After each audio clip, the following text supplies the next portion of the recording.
কাঠবাদামকে বলা হয় পুষ্টির পাওয়ার হাউস।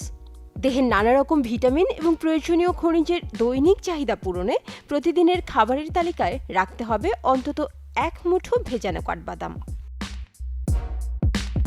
এতে থাকা অ্যান্টিঅক্সিডেন্ট কোষকে ক্ষতির হাত থেকে রক্ষা করতে গুরুত্বপূর্ণ ভূমিকা রাখে।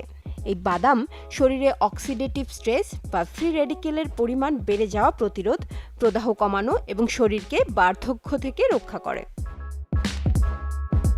ভিটামিন ইর এক দারুণ উৎস এটি, যা হৃৎপিণ্ডের কার্যকারিতায় সহায়তা করে। অ্যালজাইমার রোগীদের জন্য বেশ উপকারী। প্রতিদিন 28 গ্রাম কাঠবাদাম খেলে তা দৈনিক ভিটামিন ই এর যে চাহিদা আছে তার প্রায় 50% পূরণ করতে পারে। কাঠবাদামে রয়েছে ম্যাগনেসিয়ামও, যে উপাদানটি শরীরে 200টিরও বেশি কাজ করে। একজন সুস্থ ব্যক্তির জন্য প্রতিদিন 420 মিলিগ্রাম ম্যাগনেসিয়াম খাওয়া উচিত।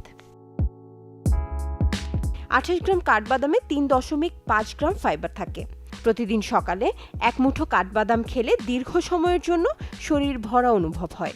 এর ফলে ঘন ঘন খাওয়ার আগ্রহ কমে যায়, সারাদিনের ক্যালোরির পরিমাণ কমায় এবং ওজন নিয়ন্ত্রণে রাখতে সাহায্য করে। কাঠবাদাম রক্তচাপ নিয়ন্ত্রণে সহায়তা করে।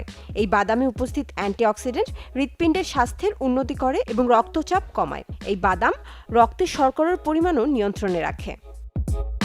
Desk report, channel 24। সবার জন্য চিরচেনা ডানো নিয়ে এলো নতুন ডানো রেডি UHT লিকুইড মিল্ক।